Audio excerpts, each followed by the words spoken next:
There is a river that has never stopped flowing. For 9,000 years, it has carried yellow silt across the plains of northern China, flooding, retreating, reshaping the earth beneath the feet of every civilization that dared to rise along its banks. And from those muddy, fertile margins, something emerged that would outlast every empire the ancient world ever built. Not a flash of brilliance that burned and faded, something deeper, something that is still alive today. Welcome. What you are about to witness is not a fragment of history. It is the full, unbroken arc of one of humanity's greatest achievements. Ancient China, from its very first breath to the moment it transformed into the world it carries forward even now. We will walk together through 9,000 years. We will stand at the edge of Neolithic villages along the Wei River Valley around 7000 BCE, where the first farmers pressed millet seeds into loamy soil and built the earliest permanent homes on Chinese earth. We will move forward through time to the legendary courts of the Yellow Emperor and Yu the Great, whose stories became the founding memory of an entire civilization. We will enter the walled city of Yin, capital of the Qin Dynasty, where bronze casters worked in fire-lit workshops producing ritual cauldrons of extraordinary beauty, and where royal scribes pressed sharp tools into turtle shells and ox bones, scratching the first confirmed writing in Chinese history. Questions sent to ancestors, answers sought from the divine. We will witness the Zhou dynasty overthrow the Shang in 1046 BCE, carrying with them a new idea that rulers govern not by birthright alone, but by the mandate of heaven, a divine approval that can be withdrawn when virtue fails. We will walk through the turbulent Warring States period, when 7 kingdoms tore the land apart and yet somehow produced Confucius, Laozi, and Sun Tzu, minds whose ideas still shape how hundreds of millions of people live and govern today.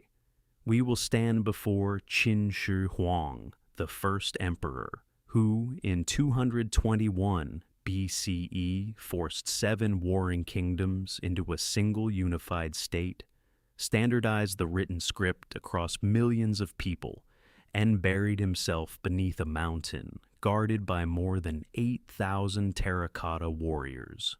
We will follow the Han Dynasty as it opens the Silk Road, builds Chang'an into a city of 500,000 souls, and carries Chinese civilization to its first golden age. And we will be there when it fractures, when the Yellow Turban Rebellion of 184 CE tears the countryside apart, when warlords fill the vacuum, and when the last Han Emperor abdicates in 220 CE, ending 4 centuries of unified rule. But we will also see what endures: the writing system born on oracle bones, the Confucian ideals woven into governance across East Asia, the trade networks that prefigured our modern world. The ancient dragon does not die, it transforms. This is the complete story, every turning point, every dynasty, every invention, every collapse, every moment of quiet daily life along the Yellow River.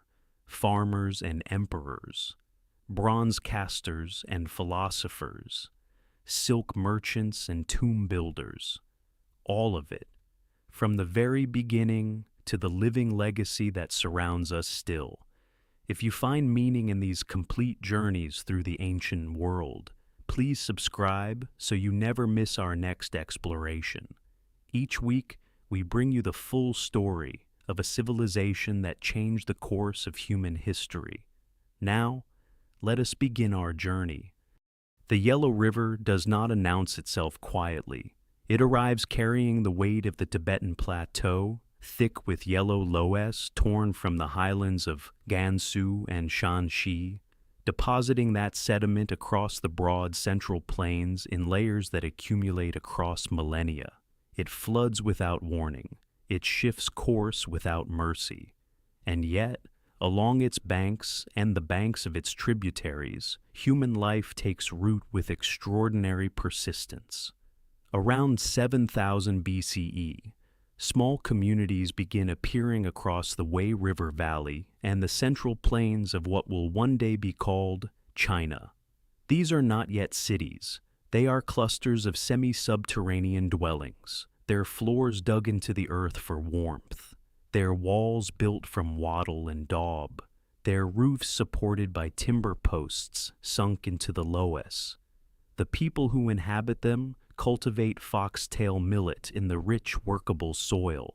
They raise pigs and dogs. They bury their dead with care, placing painted ceramic vessels beside the body. Vessels decorated with spiraling red and black geometric patterns that speak of a visual language already developing its own grammar. This is the Yangshao culture, flourishing between roughly 5000 and 3000 BCE along the Wei River Valley near modern Shanxi and Henan provinces. At the site of Banpo, excavated near Xi'an, the outlines of an entire village emerge from the earth. Round and rectangular houses arranged around a central communal hall, storage pits lined with clay, kilns for firing the distinctive painted pottery that defines this culture. The pottery itself rewards close examination. Bowls and jars carry fish motifs, human faces, and interlocking geometric bands rendered in iron-rich red slip against a buff clay body. These are not merely functional objects. They are evidence of sustained aesthetic intention. By 3000 BCE, a new cultural tradition emerges across the eastern coastal regions and the lower Yellow River Plain. The Longshan culture produces pottery of a radically different character. Wheel-thrown vessels fired at high temperatures to an extraordinary black burnished finish, their walls sometimes thin enough to approach eggshell fragility. Longshan settlements grow larger and more complex. Rammed earth walls begin enclosing residential areas. Evidence of social stratification appears in burial assemblages, where jade objects, bai discs, and kong tubes of nephrite accompany the remains of high-status individuals. Jade, hard and luminous, requiring hours of abrasive grinding to shape, carries meanings that will persist across all of Chinese civilization. Then, around 2100 BCE, the historical memory of China begins recording names. The Yellow Emperor, Yao, Shun, and finally Yu the Great, a figure credited with taming the catastrophic floods of the Yellow River through 20 years of engineering labor, digging channels and redirecting waters rather than building barriers against them. Whether Yu existed as a historical individual remains debated. What is certain is that his story encodes a foundational value. The ruler who serves the land and its people earns the right to govern. The dynasty Yu supposedly establishes, the Xia, remains elusive in the archaeological record. But at Erlitou in Henan province, something remarkable survives. Flourishing between approximately 1900 and 1500 BCE and covering roughly 300 hectares, Erlitou contains the remains of large palatial foundations built on rammed earth platforms, workshop areas where bronze was cast into ritual vessels, and burials containing turquoise inlaid objects of refined craftsmanship. The bronze vessels recovered here, small, precise, technically demanding, represent China's earliest known examples of bronze ritual casting. Whether Erlitou is Xia, Proto-Shang, or something between, it demonstrates that by 1900 BCE, complex centralized authority, specialized craft production, and ritual bronze culture have already taken shape along the Yellow River. The civilization that will reshape the ancient world is no longer merely beginning, it is already becoming itself. Sometime around 1600 BCE, the political order along the Yellow River shifts. The culture that had been consolidating at Erlito gives way through conquest, absorption, or gradual transformation to something more forceful, more organized, and more permanent. The Qin Dynasty emerges, and with it arrives the first civilization in Chinese history that archaeology can confirm without ambiguity. The Qin do not rule from a single fixed capital throughout their long reign. They move their center of power several times across the centuries. But it is their final capital, Yin, established near modern Anyang in Henan province around 1300 BCE, that leaves the most enduring mark on the earth. Here, along the Huan River, a walled city of considerable scale takes shape. Rammed earth foundations support large timber frame palace halls. Bronze workshops operate continuously, their furnaces fed by charcoal and bellows, their molds packed with fine clay. The smell of molten metal and burning wood drifts across the settlement. Yin is not merely a royal residence, it is a production center, a ritual hub, and the administrative heart of a state that controls vast stretches of the North China Plain. The bronze emerging from these workshops is unlike anything produced before in this region. Shang craftsmen cast ding cauldrons, heavy, three-legged ritual vessels used in ancestor ceremonies, with surfaces covered in intricate Taioti masks, stylized animal faces staring outward from the bronze with hollow eyes. They produce Ju wine vessels with delicate tripod legs and flared spouts, Giai food containers, and ceremonial axes inlaid with turquoise. The technical precision required to achieve these forms demands mastery of piece mold casting, a method in which multiple clay sections are assembled around a core filled with molten bronze, then carefully broken away to reveal the finished vessel. Each object carries ritual weight. Bronze in Shang China is not decorative. It is the material language of power, connecting the living to their ancestors and the king to heaven. Yet bronze is not the Shang's most consequential contribution. That distinction belongs to something far smaller and more fragile. Across the excavated layers of Yin Shu, the ruins of Yin, archaeologists have recovered over 150,000 fragments of turtle plastrons and ox scapulae, each bearing incised marks. These are oracle bones, and the marks scratched into their surfaces are writing.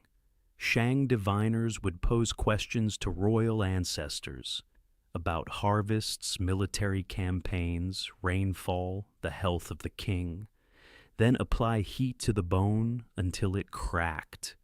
The pattern of cracks provided the answer. The question, and sometimes the outcome, was then carved into the bone as a permanent record. In this ritual act, Chinese writing is born. The script on these bones is already complex. Scholars have identified over 4,000 distinct characters in the oracle bone corpus, of which roughly 1,500 have been deciphered. The system is logographic, with characters representing words or morphemes rather than sounds alone. Many of these ancient forms are recognizable ancestors of characters still written today. The continuity is extraordinary, a thread of script stretching across 3,000 years without breaking. Among all the figures who emerge from the Shang record, one stands apart with particular clarity. Lady Fu Hao, a consort of King Wu Ding, who reigned around 1250 BCE, appears repeatedly in the oracle bone inscriptions, not as a passive figure, but as a military commander who led campaigns against the Tu, Qiang, and Ba peoples, and as a ritual officiant who performed sacrifices on behalf of the state. When her tomb was excavated at Yinshu in 1976, it was found intact. Within its timber-lined chamber lay 468 bronze objects, 755 jade pieces, bone hairpins, ivory vessels, and cowrie shells used as currency. The weight of bronze alone exceeded 1,600 kilograms. Fu Hao's burial does not simply reflect wealth. It reflects a world where ritual, warfare, and political authority converge in a single extraordinary life. By 1046 BCE, the Shang Dynasty ends. But what it leaves behind, the bronze tradition, the written script, the ritual framework of ancestor veneration, does not disappear. It passes forward, absorbed into the civilization that follows, becoming the foundation upon which every subsequent Chinese dynasty will build. The Wei River Valley in late autumn carries a particular quality of light. The Loess Hills to the north hold their ochre color through the season, and the river itself runs slower, its banks exposed where summer floods have receded. It is here, in the basin, that will one day cradle Xi'an, that a new political order establishes its foundations in 1046 BCE. King Wu of Zhou does not simply defeat the Shang, he dismantles the ideological framework that sustained them. At the Battle of Muye, fought on a plain north of the Yellow River, the Shang king's own conscripted slaves reportedly turn against their master. The Shang royal line ends. And in the aftermath, King Wu and his advisors face a question that will define Chinese political thought for 3,000 years. What gives a ruler the right to govern? The answer they articulate is the mandate of heaven, Qian Ming. Heaven, understood not as a personal deity, but as a moral force governing the cosmos, grants authority to rulers who govern with virtue, justice, and ritual propriety. When rulers become corrupt, negligent, or cruel, heaven withdraws its mandate. Natural disasters, peasant rebellions, and military defeats become signs of that withdrawal. The concept is elegant in its circularity and devastating in its political implications. It justifies the Zhou overthrow of the Shang, while simultaneously warning every future dynasty that power is conditional. The Zhou established their primary capital at Hao, near the Wei River, in what is now Shanxi province. The city is built in the tradition inherited from the Shang. Rammed earth walls enclosing palace compounds, ritual halls, and administrative quarters.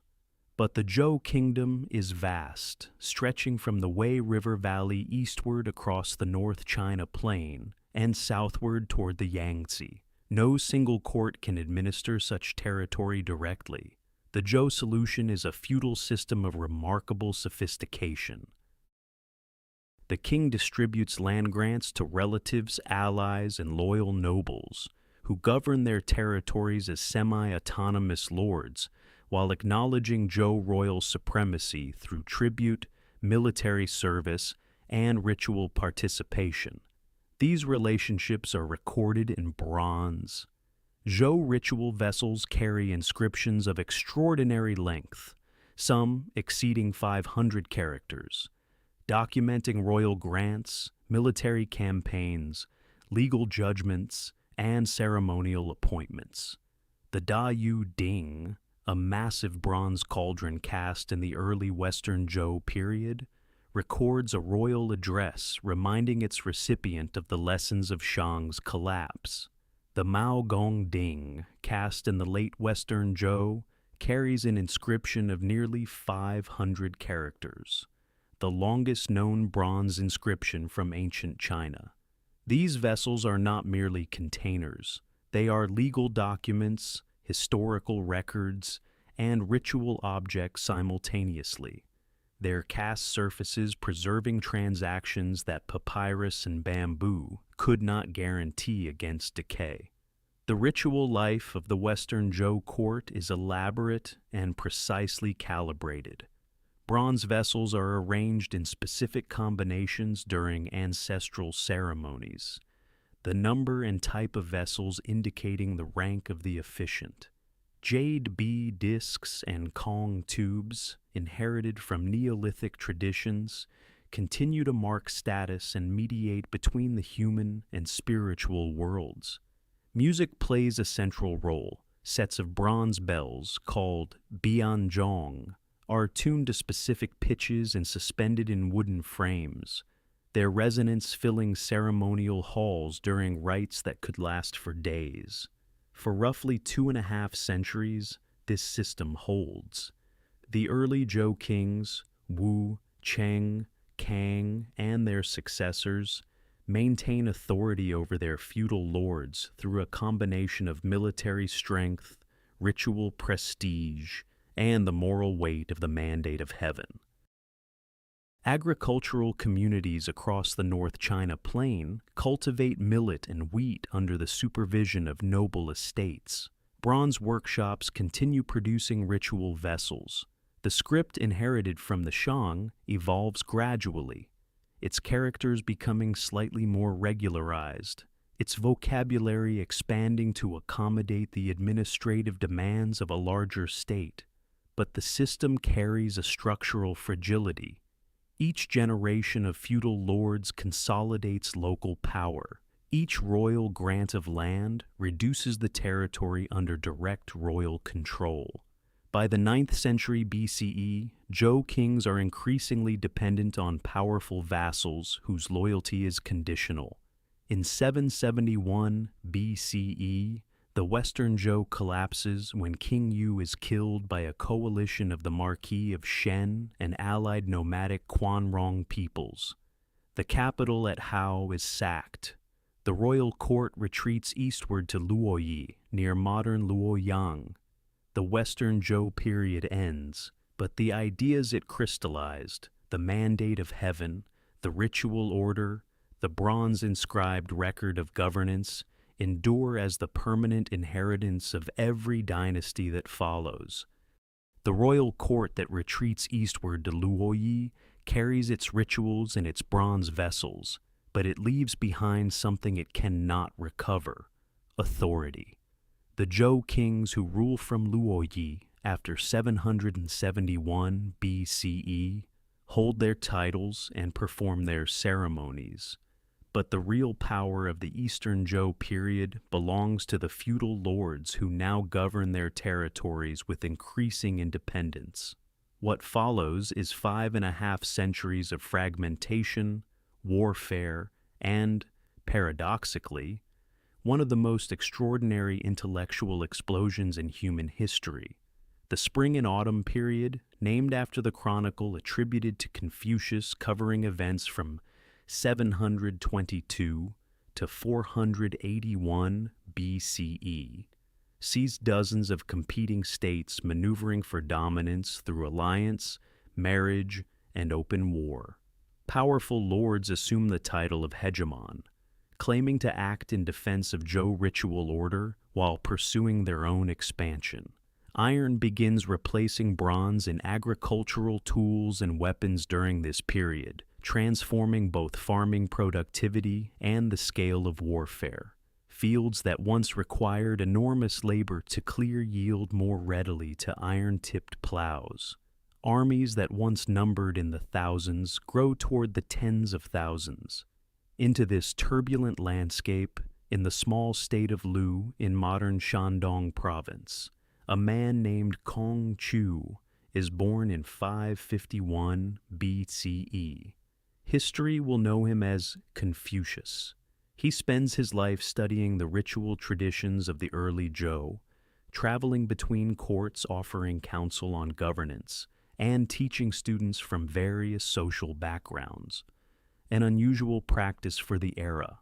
His core conviction is that social harmony depends on the proper performance of relationships, ruler to subject, parent to child, elder to younger, husband to wife, friend to friend. Ritual propriety, benevolent governance, and self-cultivation are not abstractions for Confucius. They are practical technologies for restoring order to a fractured world. He dies in 479 BCE, without seeing his ideas adopted by any major ruler, yet his teachings, preserved by disciples on bamboo strips, will reshape governance across East Asia for 2,000 years. Roughly contemporary with Confucius, another tradition takes shape. Laozi, a figure whose historical existence remains debated, but whose attributed text, the Tao Te Ching, is undeniable, articulates a philosophy of natural harmony and effortless action. Where Confucius looks to ritual and human relationship, Laozi looks to the Tao, the underlying current of reality that flows beneath all things. Taoism does not seek to impose order, but to align with the rhythms already present in water, in seasons, in the yielding strength of emptiness. Around 500 BCE, in the coastal state of Wu, Sun Tzu composes a text of a different kind.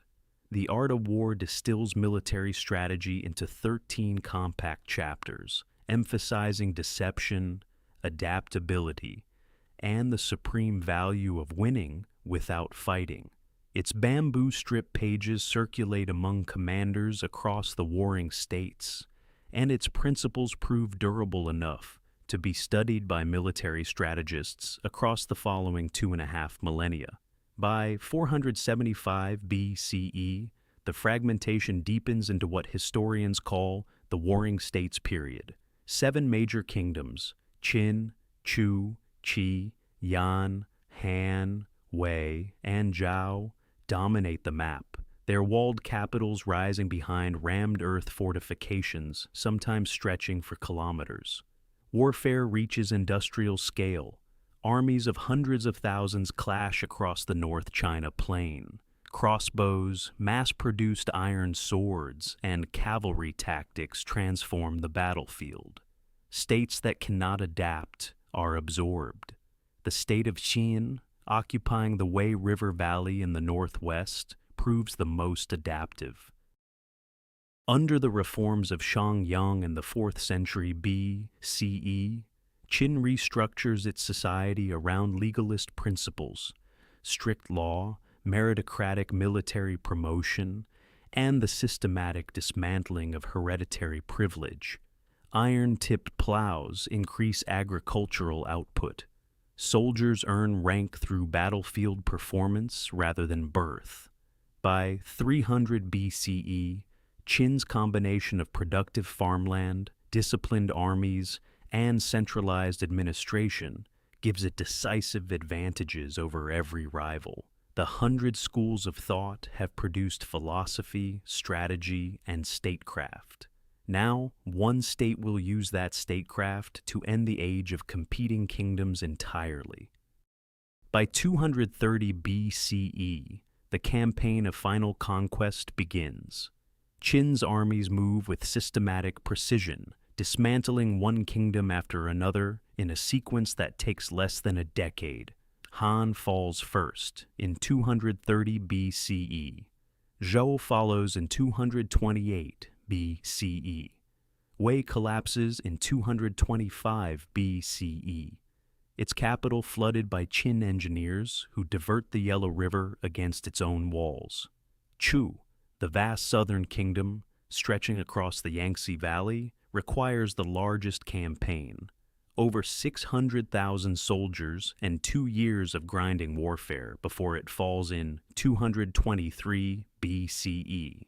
Yan and Qi surrender in 222 and 221 BCE, respectively. The Age of Warring Kingdoms ends not with a slow fading, but with a decisive, engineered conclusion. Ying Zhong, king of Xian, does not keep the title of king. The old word carries too much of the fragmented past. He reaches instead for a new compound, Shi Huangdi, the 1st August emperor, a title assembled from the names of the legendary sage rulers and the divine sovereigns of ancient memory. The message is deliberate. This is not merely another king. This is something without precedent. The administrative transformation that follows is immediate and sweeping. The feudal system that had governed China since the early Zhou is abolished. In its place, Qin Shi Huang divides the empire into 36 commanderies, each administered by appointed officials answerable directly to the central government in Xianyang. No hereditary lords, no autonomous vassals. The entire territory of roughly 2.2 million square kilometers is brought under a single bureaucratic structure for the first time in Chinese history. Standardization reaches into every corner of daily life. The written script, which had diverged across the warring kingdoms into regional variants, is unified into a single standardized form, the small seal script, enforced across the empire. Weights and measures are standardized. Coinage is unified into a single bronze coin with a square hole at its center. Even the axle widths of carts are regulated, so that wheels across the empire cut identical ruts into the same roads. These are not merely administrative conveniences. They are instruments of a single, coherent civilization. The northern frontier demands a different kind of construction. Existing walls built by Yan, Zhao, and Qin are connected and extended into a continuous barrier stretching thousands of li across mountains, river valleys, and desert edges. Hundreds of thousands of conscripted laborers, soldiers, convicts, and peasants move stone and rammed earth through terrain that resists every step. The wall does not yet resemble the Ming-era structure visible today, but its ambition is identical: to define the boundary between the agricultural empire and the nomadic world beyond. Near Mount Li, southeast of Xianyang, a different kind of construction proceeds in parallel. Work on Qin Shi Huang's mausoleum begins before unification is complete and continues for decades, employing hundreds of thousands of workers. The burial mound rises to a height of over 70 meters. Surrounding it, in 3 excavated pits, stand more than 8,000 terracotta warriors, infantry, cavalry, archers, and officers. Each figure individually modeled, their faces carrying distinct features, their armor rendered in precise detail. Discovered in 1974 by farmers digging a well, these figures represent one of archaeology's most extraordinary revelations. Qin Shi Huang dies in 210 BCE during an inspection tour far from his capital. His death is concealed by court officials who fear instability. His body transported back to Xianyang alongside cartloads of salted fish to mask the smell. Within months, the succession collapses into court conspiracy. Within 4 years, the empire he built through decades of conquest and standardization fractures under peasant rebellion and aristocratic revolt. By 206 BCE, the Qin Dynasty is finished. But the unified empire it created, the idea of China as a single, administered whole, survives every dynasty that follows. From the ruins of Qin, a new order emerges, not from aristocratic lineage or military dynasty, but from the margins of the old world. Liu Bang, born around 256 BCE in the state of Chu, holds no noble title and no inherited land. He serves as a minor local official under the Qin administration, a man of practical instincts and uncommon political intelligence. When the Qin collapses, he navigates the chaos with patience, building alliances where rivals build enemies. By 202 BCE, after years of civil war against the brilliant but inflexible general Xiang Yu, Liu Bang stands victorious. He takes the title Emperor Gaozu and establishes his capital at Chang'an in the Wei River Valley, the same fertile basin that once cradled Zhou power. The early Han does not attempt to rebuild Qin's rigid machinery. Taxes are reduced, conscription is eased. Peasant farmers return to land that had been stripped by years of war and forced labor. The philosophy guiding these early decades draws from Huanglao thought, a blend of Taoist restraint and practical governance that counsels rulers to act lightly, allowing the natural order to restore itself. It works.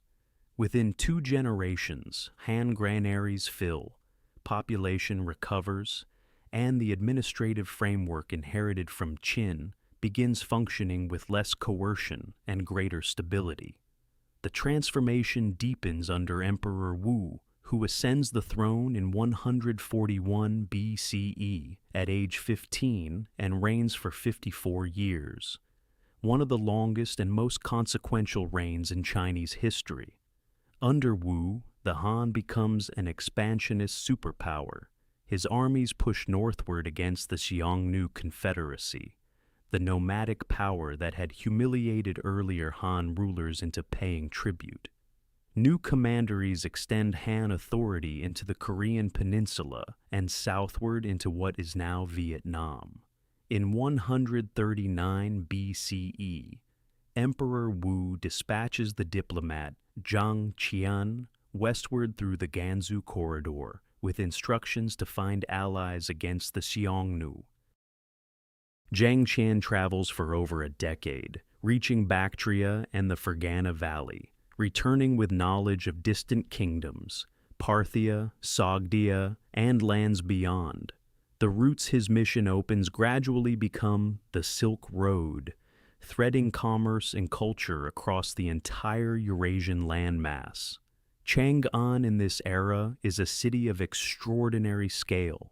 Enclosed within rammed earth walls stretching roughly 25 kilometers in circumference, it houses markets where merchants trade bolts of silk alongside lacquered cups, bronze mirrors, and medicinal herbs.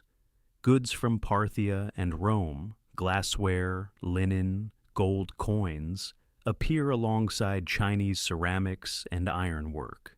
The Western market and Eastern market operate under government supervision, their stalls organized by commodity, their transactions recorded by officials. At the city's ceremonial core, timber frame palace halls rise on elevated platforms, their painted eaves visible above the rooflines of surrounding residential wards. Confucianism, elevated to state ideology under Emperor Wu, reshapes the bureaucracy. The Imperial Academy, the Tai Shui, trains scholar officials in the 5 classics, producing graduates who staff the expanding administrative apparatus. Advancement through examination, rather than birth alone, begins reshaping who holds power. The ideal of the educated, morally cultivated official becomes central to Han political culture, an ideal that will persist across Chinese history for 2,000 years. The Mawangdui tombs, sealed near Changsha around 168 BCE, preserve what daily life at the Han elite level actually contained.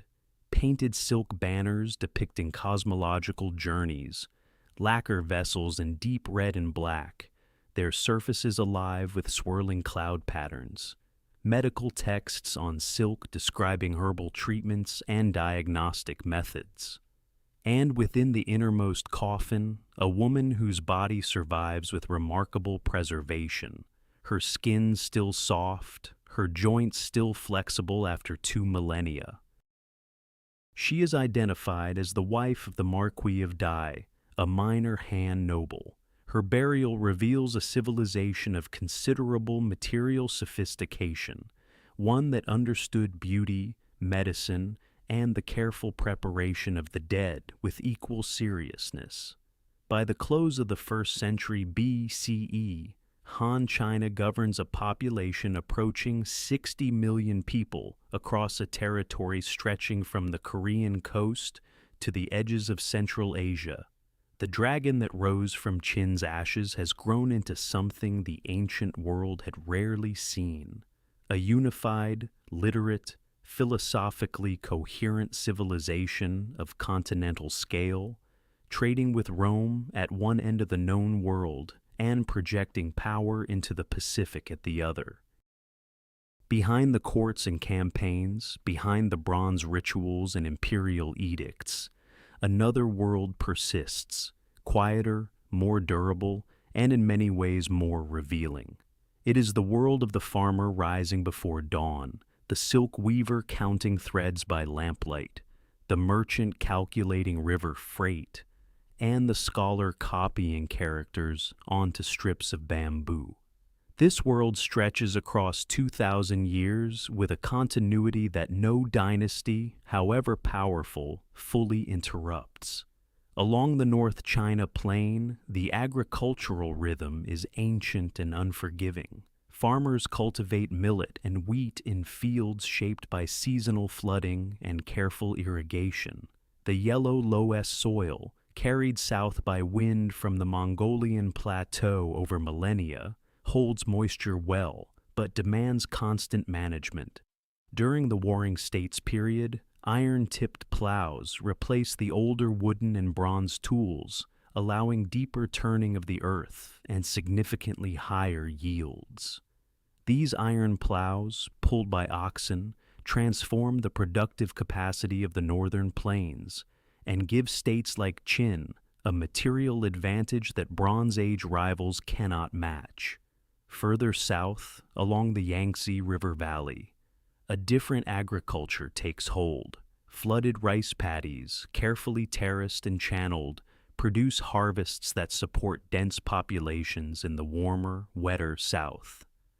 By the Han period, the contrast between the millet north and the rice south already defines two distinct agricultural worlds within a single civilization. The artisan occupies a world of disciplined craft and state oversight. Bronze workshops, active since the Shang period, operate under royal or imperial supervision, producing ritual vessels, weapons, and fittings to precise specifications. Silk weaving, conducted in sheds where women work horizontal looms strung with hundreds of threads, generates the empire's most valuable export commodity. Hand silk fragments recovered from Mawangdui near Changsha reveal weaves of extraordinary fineness. Gauze so light it weighs less than a feather, yet strong enough to survive 2,000 years of burial. Lacquer workshops apply layer upon layer of resin to wooden cores, building up surfaces of deep black and cinnabar red that resist moisture, insects, and time. These industries are not cottage enterprises. They are organized, monitored, and taxed by the state with bureaucratic precision. The merchant moves through this world with wealth but without official honor. Confucian social hierarchy places the scholar official at the summit, followed by the farmer, then the artisan, and finally the merchant, the one who profits from others' labor without producing anything himself. Yet merchants accumulate considerable fortunes, trading silk, salt, and iron along river networks and overland roads. Han law periodically restricts their rights, barring them from riding horses or wearing fine silk. But enforcement is inconsistent, and wealthy merchant families find ways to convert commercial success into land ownership and, eventually, into the education that produces scholar officials. Writing binds all these worlds together, from oracle bones scratched in the Shang period through bronze inscriptions and bamboo strip manuscripts of the Zhou and Han eras. The written word carries law, philosophy, agricultural calendars, and medical knowledge across time and distance. Around 105 CE, The court official Kai Lun refines a process for making paper from bark, hemp, and rags, producing a writing surface lighter, cheaper, and more abundant than silk or bamboo. The effect is gradual but transformative. Knowledge becomes more portable, more reproducible, more democratic in its reach. Ancestor veneration threads through every layer of this society. Farmers make offerings at household shrines before planting. Nobles commission bronze vessels inscribed with the names of honored ancestors.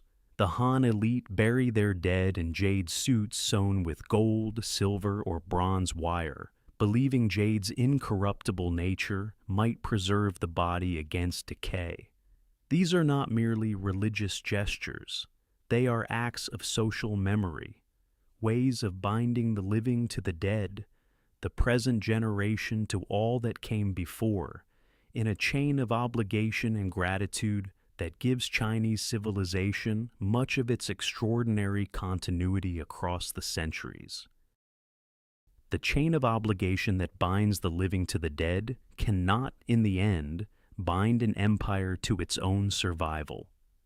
By the first decade of the Common Era, the Han Dynasty, 4 centuries old, vast in territory, rich in philosophy and trade, begins to fracture from within. In 9 CE, a court official named Wang Mang seizes the throne, declaring a new dynasty he calls the Qin. His intentions carry the language of Confucian reform. He attempts to redistribute land held by powerful aristocratic families, returning it to peasant farmers who have been steadily dispossessed across generations. He revalues currency, restructures taxation, and invokes the ancient Zhou model of equal land allotment. The ambition is genuine, the execution collapses, landowners resist violently. Currency reforms trigger economic chaos. Floods along the Yellow River in 11 CE shift the river's course southward, displacing millions and destroying harvests across the North China Plain. Peasant uprisings multiply. By 23 CE, Wang Mang is dead, his dynasty extinguished after 14 turbulent years. The Han line restores itself. Emperor Guangwu re-establishes the dynasty in 25 CE, moving the capital eastward from Chang'an to Luoyang, a city of wide avenues, imperial academies, and crowded markets sitting at the heart of the Central Plains. The Eastern Han period begins with genuine recovery. Population grows. Trade along the Silk Road continues. In 105 CE, the court official Kai Lun refines the paper-making process, producing sheets from bark, hemp, and rags that will carry knowledge across centuries. Around 132 CE, the polymath Zhang Heng constructs a bronze seismoscope, a vessel containing a pendulum mechanism that detects distant earthquakes and indicates their direction through the movement of a bronze dragon's mouth releasing a ball. It is among the most sophisticated scientific instruments the ancient world produces. Yet, the structural pressures do not relent. Aristocratic families accumulate land with increasing aggression. The peasant farmers who once formed the empire's tax base and military reserve are reduced to tenancy or displacement. At court, eunuchs and imperial relatives wage decades of factional warfare, purging scholar officials and destabilizing governance. The Confucian ideal of meritocratic administration erodes beneath the weight of patronage and corruption. In 184 CE, the pressure ignites.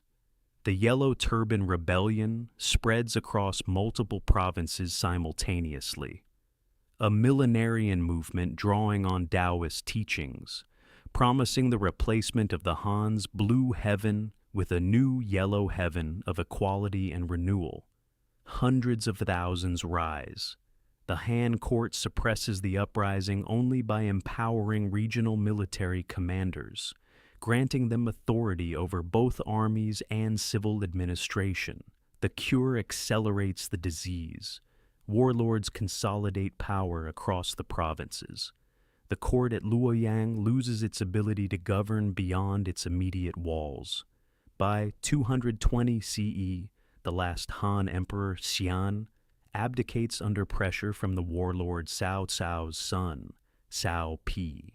China fractures into three competing kingdoms: Wei in the north, Shu in the southwest, Wu in the southeast, beginning an era of division that will last for decades. The unified empire that Qin Shi Huang forged and the Han sustained across 4 centuries dissolves into competing claims and exhausted landscapes. But dissolution is not disappearance.